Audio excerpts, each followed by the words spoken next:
বন্ধুরা, এ এক অদ্ভুত বৈপরীত্য। একদিক দিয়ে বেকার ভাতার নাম করে যে যুবসাথী প্রকল্পে 1500 থেকে 1700 টাকা দেওয়া 1500 টাকা করে দেওয়া হচ্ছে।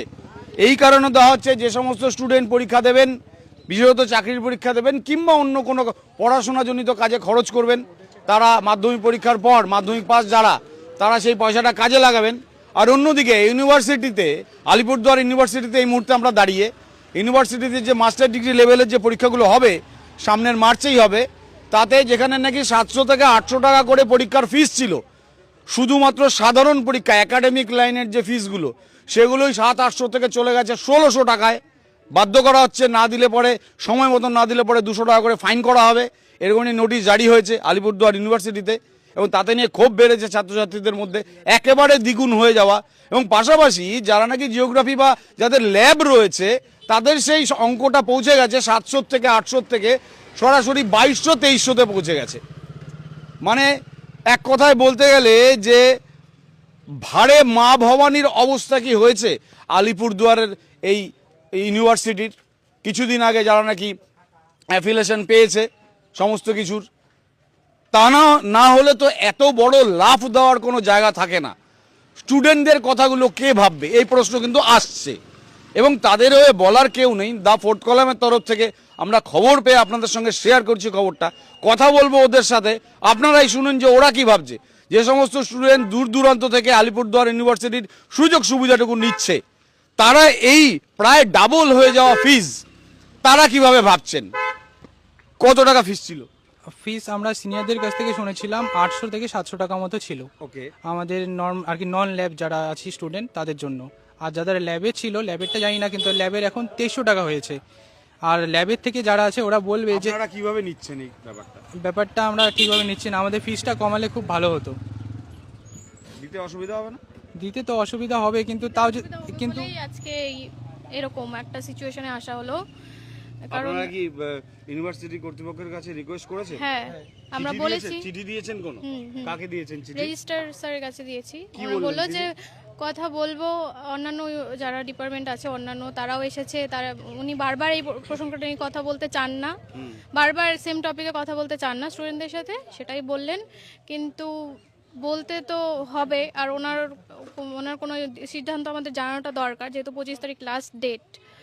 টাইম মতন ফিস না দিলে কি আবার 200 টাকা ফাইন। 200 টাকা ফাইন আছে, তাহলে ওটা 1600টা 1800 হয়ে যাচ্ছে। 1600 1800 হয়ে যাচ্ছে। জিওগ্রাফির কেউ আছে এখানটা?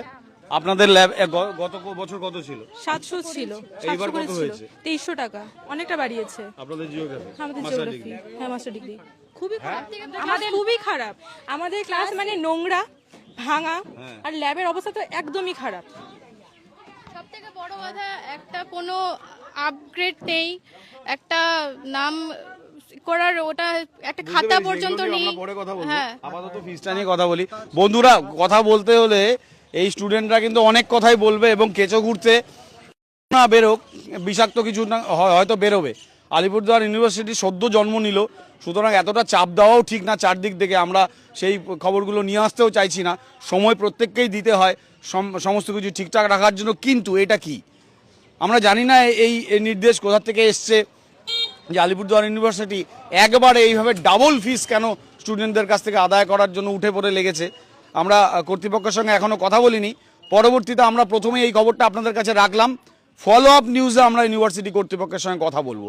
এখন আমরা বলবো না, আমরা শুনলাম যে যারা প্রত্যেকটা ডিপার্টমেন্টের তরফ থেকেই তারা রেজিস্ট্রারের কাছে, মাননীয় রেজিস্ট্রারের কাছে তারা আবেদন করেছেন, স্টুডেন্টরা যথাবিধ আবেদন করেছেন যে যাতে এই ফিসটা মকুব করা হয়, ঠিকঠাক রাখা হয়। কি মুকুব করতে বলছি না, আমরা বলছি যে মিনিমাম কমানো, মিনিমাম যেটা নাকি ছিল বা এই ধরনের ছিল বা তার আশেপাশে থাকুক, যেটা আয়ত্তের মধ্যে হ্যাঁ আয়ত্তের মধ্যে থাকে, কিন্তু এটা ডাবল হয়ে যাচ্ছে আমাদের জন্য।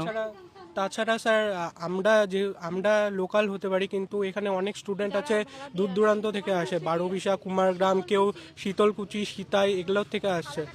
তো এগুলো মানে প্রত্যন্ত এলাকার স্টুডেন্টের জন্য এই ফিসটা খুব বেশি হয়ে যাচ্ছে। এর জন্য আমরা চাই মানে তাদের প্রত্যেক দিন আপ ডাউনে প্রায় 100 টাকা লেগে যাচ্ছে, তো 100 টাকার বেশিও লেগে যাচ্ছে। তো আমরা চাই যে ফিসটা অল্প কম করুক, যাতে আমরা মানে একাডেমিক সুযোগ সুবিধাটা ভালো মতো নিতে পারি। মানে আমাদের কিছু জনের বাড়ির সামনে হতে পারে, কিন্তু বাকি সবার বাড়ির সামনে না।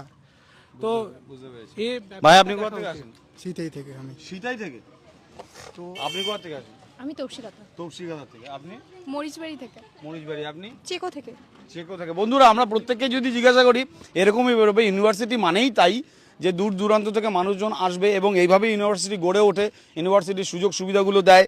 সেই নালন্দা বিশ্ববিদ্যালয় থেকে, তক্ষশিলা থেকে, ভারতের পুরনো বিশ্ববিদ্যালয়ের কথা যদি বলি, আলিপুরদুয়ার বিশ্ববিদ্যালয় আমাদের আলিপুরদুয়ারের গর্ব।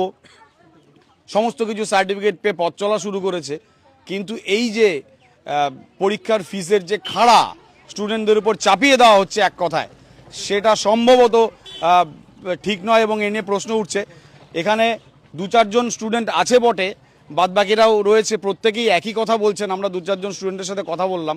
আমরা চাইবো যে কর্তৃপক্ষ এই ব্যাপারটা নিয়ে বিবেচনা করুক এবং এই ব্যাপারে যারা যারা কথা বলতে পারে, স্টুডেন্ট ইউনিয়ন থেকে শুরু করে অন্যান্য যারা রয়েছে, যারা ছাত্রছাত্রীদের নিয়ে কাজ করে, যে সমস্ত রাজনৈতিক দলগুলো, তারাও কিন্তু এই ব্যাপারে ভাবা শুরু করুক।